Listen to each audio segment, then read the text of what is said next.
क्या हाल है दोस्तों, कैसे हैं? मैं हूं बिलाल और हम सीख रहे हैं नेक्स्ट.जेएस।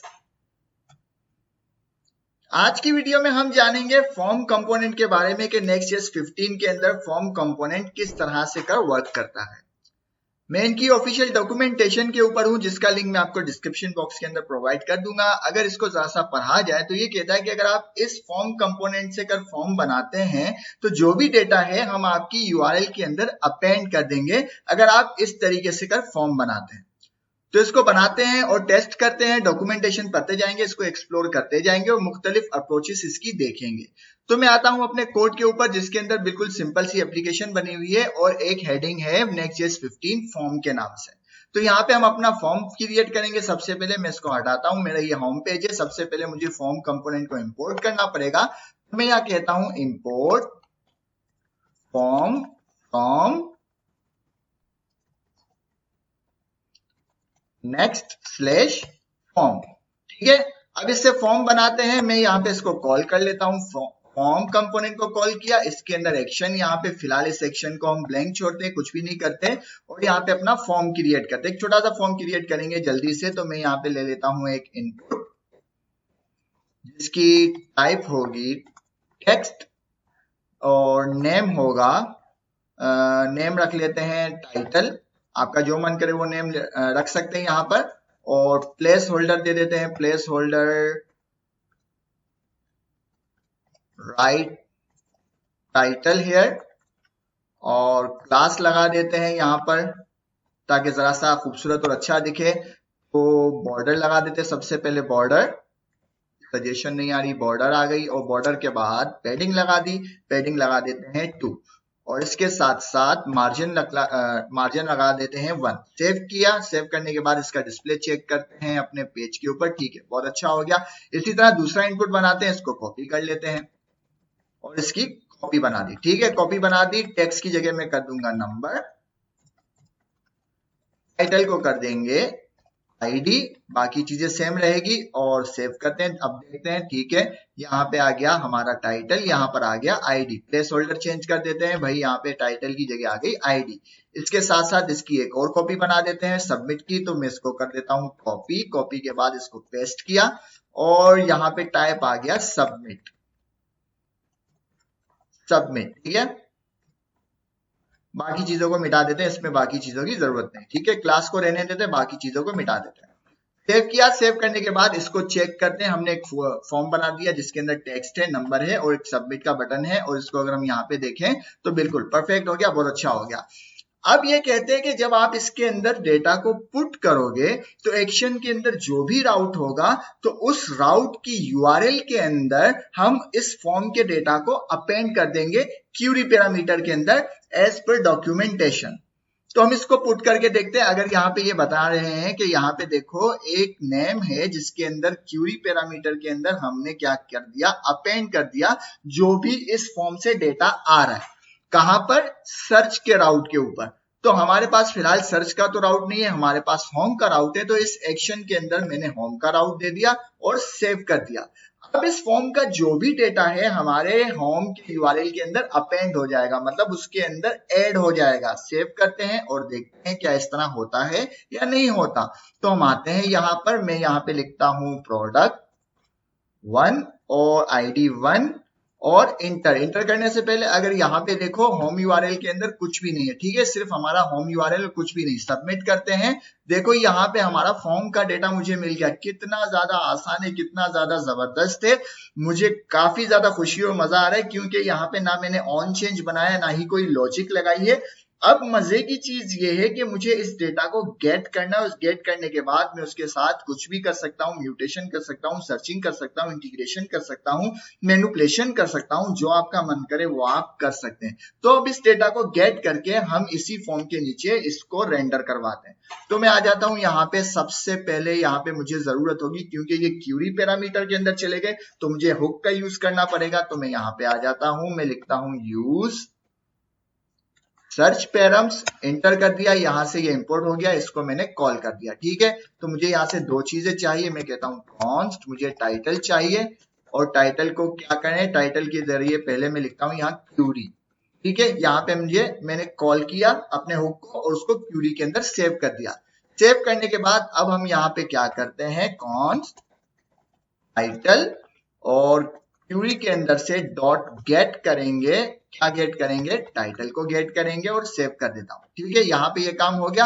अब मुझे एरर आएगा, क्यों एरर आएगा, क्योंकि मैंने हुक का इस्तेमाल किया, लेकिन मैं आपको वो एरर भी दिखाना चाहता हूं। ये आ गया मुझे एरर, तो ये खुद ही बताएगा कि भाई क्या प्रॉब्लम है। प्रॉब्लम ये है कि आपको अपने पेज को क्लाइंट साइड करना होगा। तो मैंने इसको किया कॉपी करने के बाद मैं इसको टॉप लेवल के ऊपर पेस्ट कर दूंगा और हमारी दोस्ती दोबारा से हो जाएगी। सेव कर दिया और नेक्स्ट, अब नाराजगी जो थी खत्म हो गई। ठीक है, अब मुझे इस क्यूरी पैरामीटर के डेटा को इस फॉर्म के नीचे रेंडर करना है। तो मैं क्या करता हूं, यहाँ पे इस फॉर्म के नीचे एक पैराग्राफ बनाता हूं, एक पी टैग बना दिया। यहाँ पे मैं लिखता हूं टाइटल, और टाइटल के अंदर मैंने दे दिया जो टाइटल अभी हमने क्यूरी पैरामीटर से गेट किया है, इसको किया कॉपी करने के बाद इसको यहाँ पे कर देते हैं पेस्ट। सेव किया, देखते हैं क्या हुआ।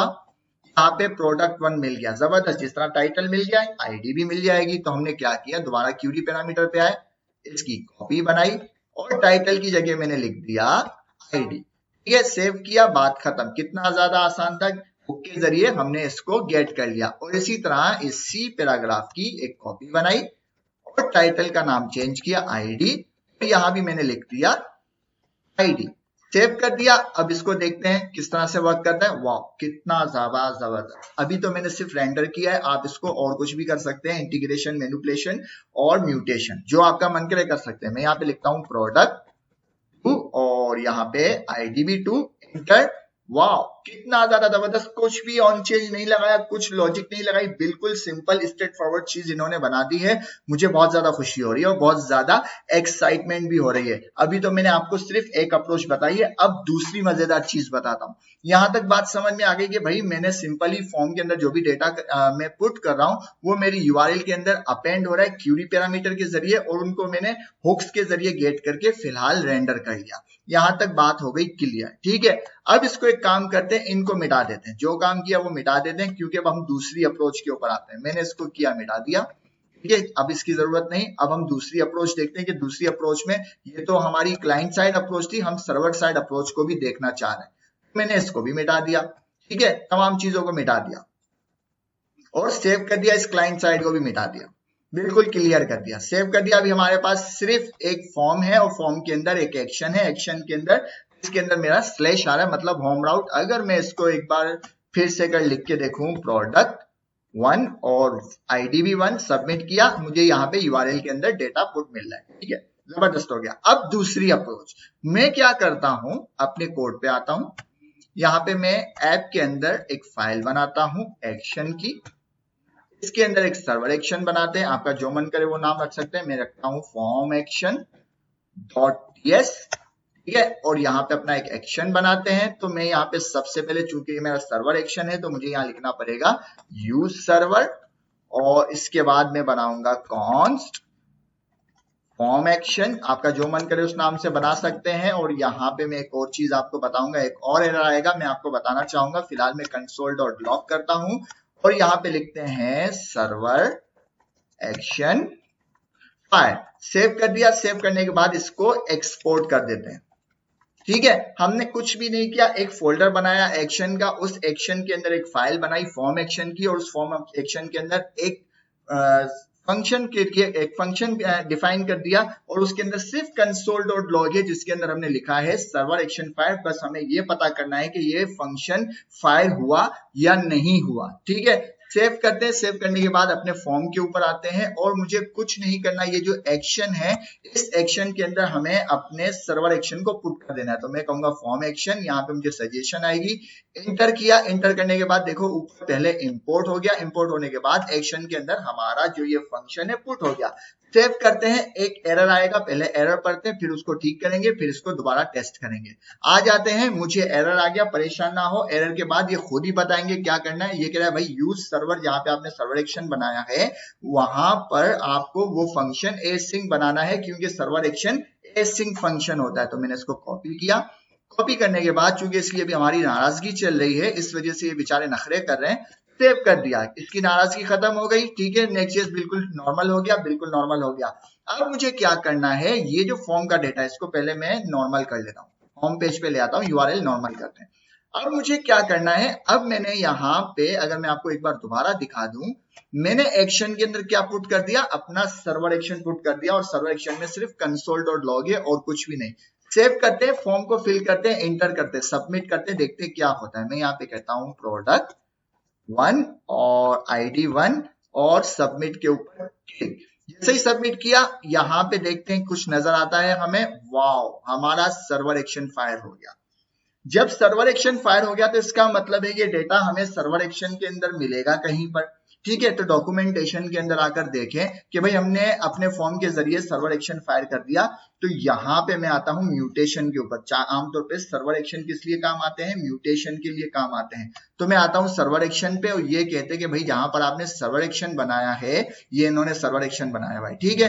तो उस सर्वर एक्शन के प्रॉप्स के अंदर जाके देखें कि आपको क्या चीज मिलती है। मैंने इसको किया कॉपी करने के बाद मैंने इसके प्रॉप्स को डिफाइन किया, इस पर डॉक्यूमेंटेशन, तो यहाँ पे मैंने इसके प्रॉप्स को डिफाइन किया। प्रॉप्स को डिफाइन करने के बाद यहीं पे जहां सर्वर एक्शन फायर हुआ है console.log में, वहां पे मैंने लिख लिया फॉर्म डेटा और सेव कर दिया, ठीक है। और सेव कर दिया और कुछ भी नहीं किया, क्योंकि मुझे ये पता करना है कि इस फॉर्म डेटा के अंदर मुझे क्या चीज रिसीव हो रही है, ठीक है। सेव करते हैं, सेव करने के बाद दोबारा अपने फॉर्म के ऊपर आते हैं और फॉर्म को सबमिट करते हैं। अब मैं लिखता हूं प्रोडक्ट 2 और ID भी 2 और सबमिट कर दिया। कंसोल के ऊपर आते हैं, टर्मिनल के ऊपर आते हैं, देखते हैं, वाओ वाओ वाओ, कितना ज्यादा जबरदस्त है। सर्वर एक्शन फायर हुआ, सर्वर एक्शन फायर होने के बाद उसने एक ऑब्जेक्ट कंसोल किया, उस ऑब्जेक्ट के अंदर उसने क्या किया, इस सर्वर एक्शन को एक आईडी दे दी, ठीक है, एक यूनिक आईडी दे दी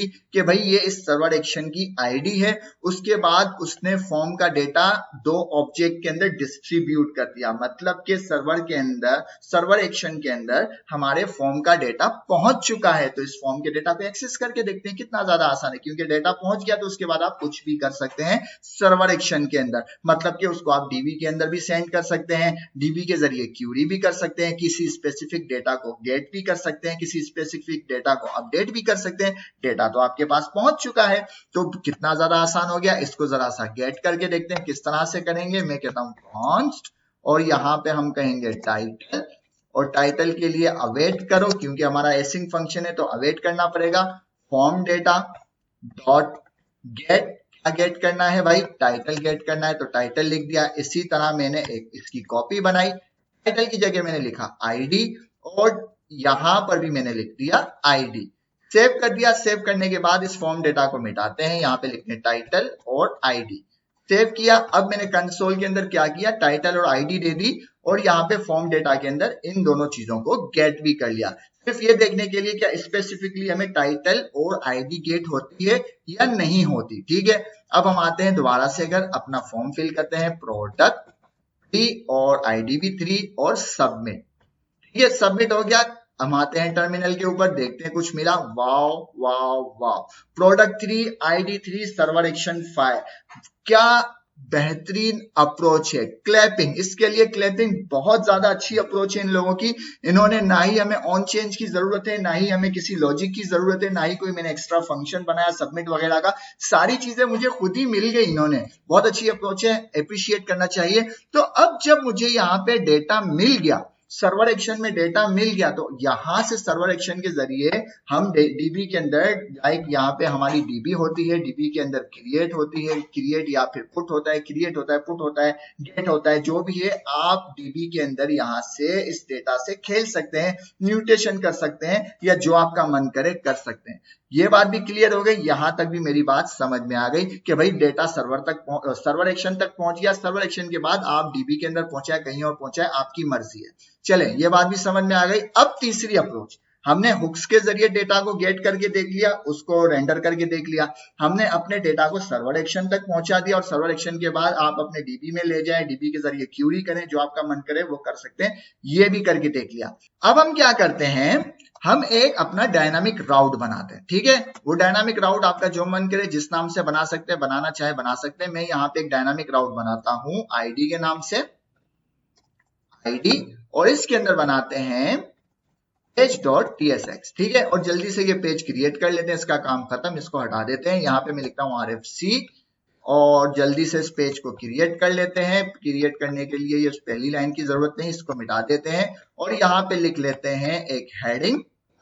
तो हेडिंग के अंदर मैं लिखता हूँ H1 और ये है प्रोडक्ट पेज। अब इस पेज के अंदर मुझे उस फॉर्म वाले डेटा को सेंड करना है, पैरम्स के अंदर भी और सर्च पैरम्स के अंदर भी, मतलब प्रॉप्स के जरिए इस डेटा को यहाँ पे गेट भी करना है और रेंडर भी करना है। और रेंडर कहाँ करना है, मुझे इस पी के अंदर रेंडर करना है। लाइक यहाँ पे मैं लिख लेता हूँ टाइटल और यहाँ पे टाइटल के अंदर जो भी टाइटल आएगा वो, और इसी तरह आईडी, ठीक है, इसी तरह आईडी और जो भी आईडी आएगी वो। तो टाइटल की स्पेलिंग पहले सही कर लेते हैं, टाइटल। सेव कर दिया। सेव करने के बाद इस पेज को एक्सेस करके देखते हैं कि क्या हमें ये चीज एक्सेस होती है। मैं आता हूं अपने पेज के ऊपर, यहाँ पे मैं लिखता हूं लाइक प्रोडक्ट 1, एंटर किया, मुझे अपना पेज मिल गया, ठीक है। अब मुझे इस पेज के अंदर अपने फॉर्म वाले डेटा को गेट भी करना है और इसकी आईडी और टाइटल भी रेंडर करवाना है। तो सबसे पहले हम क्या करते हैं, अपने सर्वर एक्शन पे आते हैं, क्योंकि हमने ये पेज तो बना दिया, ये काम हम सर्वर एक्शन से करेंगे। मैं यहाँ पे आता हूँ, सेव करता हूँ। सेव करने के बाद यहाँ पे इन चीजों को मिटा देते हैं, जिनका काम खत्म उसको मिटा दो, ठीक है। इसको मिटा दिया। मैं यहाँ पे क्या करता हूँ, रीडायरेक्ट को कॉल करता हूँ, कहाँ से, नेक्स्ट नेविगेशन से कर।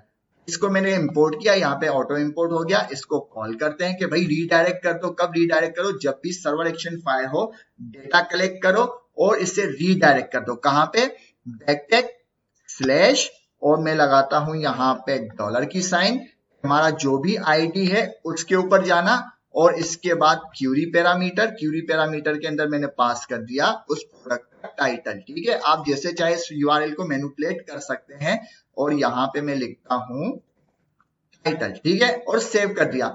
मैंने इसको कहा रीडायरेक्ट करो।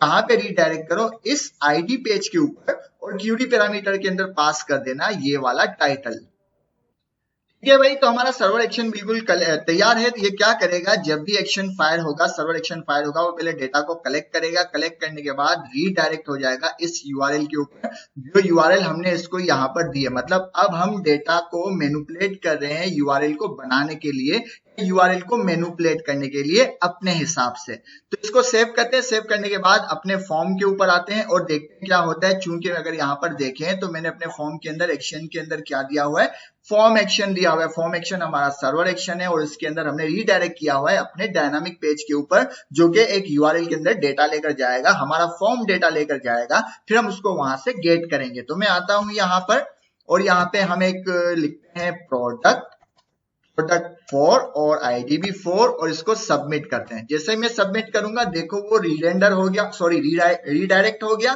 कहाँ पे रीडायरेक्ट हुआ, और हमें डेटा भी लेके आके दे दिया कि भाई ये प्रोडक्ट का नाम आ गया और ये प्रोडक्ट की आईडी आ गई। अब हमें ये डेटा रेंडर करना है टाइटल के साथ, आईडी के साथ।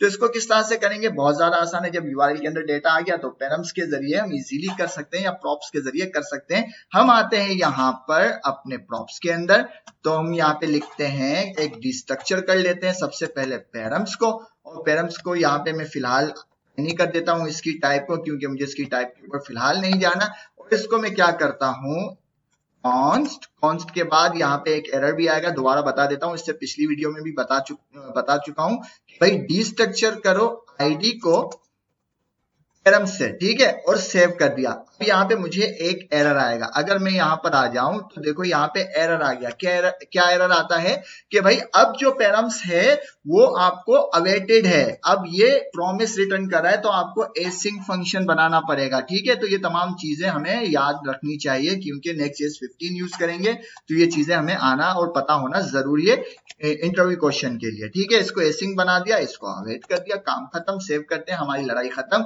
और हमें आईडी मिल गई। जब आईडी मिल गई तो आईडी को आईडी के अंदर रख लेते हैं और सेव कर लेते हैं, ठीक है। सेव करने के बाद इसको चेक करते हैं क्या हमें आईडी मिल गई। वाओ वाओ वाओ, कितना ज्यादा जबरदस्त है। देखो यहाँ पे भी 4 लिखा हुआ है, यहाँ भी 4 लिखा हुआ है। अब टाइटल है, इसी तरह टाइटल निकाल लेते हैं। चूंकि टाइटल हमारा सर्च पैरम के अंदर है, पैरम के अंदर नहीं है, सर्च पैरम्स के अंदर है, तो यहाँ पे हमें सर्च पैरम्स को बुलाना पड़ेगा। यहाँ पे मैं लिखता हूं सर्च पैरम्स और इसी तरह से कर हमें यही भी काम करना है। मैं कहूंगा कॉन्स्ट डिस्ट्रक्चर करो टाइटल को डिस्ट्रक्चर करो और मैं अवेट करता हूं। कहां से अवेट करता हूं? सर्च पैरम्स के अंदर। सेव कर दिया, सेव करने के बाद यहाँ पे टाइटल को पुट कर दिया और सेव किया। सब काम खत्म, हमने तमाम की तमाम कॉन्फ़िगरेशन कर ली। अब देखते हैं जादू होता है या नहीं होता। यहाँ पे देखो जादू हो गया, वाओ वाओ वाओ।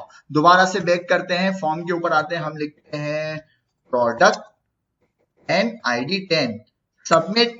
जैसे ही सबमिट किया, डायनामिक पेज के ऊपर गया, यूआरएल के अंदर डेटा चला गया। यूआरएल के अंदर डेटा जाने के बाद हमने उसको गेट किया प्रॉप्स के अंदर और यहाँ पे रेंडर करवा दिया। फिलहाल हम रेंडर करवा रहे हैं चूंकि मेरे पास कोई डेटाबेस कनेक्ट नहीं है, वरना इस डेटाबेस के ऊपर हम म्यूटेशन भी कर सकते थे। इस डेटाबेस के अंदर हम गेट भी कर सकते थे, इसके अंदर सर्चिंग भी कर सकते थे, इसके अंदर इंटीग्रेशन भी कर सकते थे। जो आपका मन करे आप कर सकते हैं। और इस फॉर्म की अप्रोच के लिए इन्होंने ना ही कोई ऑन चेंज का मेथड रखा है, इवेंट पास किया है, ना ही कुछ और पास किया है। बिल्कुल सिंपल वे के अंदर इन्होंने कहा कि बस इस तरीके से फॉर्म कंपोनेंट को यूज करो और आप जो है अपना काम करें, हम अपना काम करेंगे। और इसके साथ एक और भी अप्रोच है, वो ये कह रहे हैं कि आप किस भी राउट के ऊपर जाओगे, उस राउट के अंदर हम उस यूआरएल के अंदर आपके डेटा को क्या कर देंगे, अपेंड कर देंगे। हमने यहाँ पे होम पेज यूज किया था। अगर आपके पास कोई सर्च का राउट है तो यही डेटा आपके सर्च के राउट के अंदर अपेंड हो जाएगा। तो आज की वीडियो के लिए इतना ही। उम्मीद है आपको वीडियो पसंद आई होगी। पसंद आए तो लाइक करें, शेयर करें, सब्सक्राइब करें। मिलते हैं नेक्स्ट वीडियो के अंदर। अल्लाह हाफिज।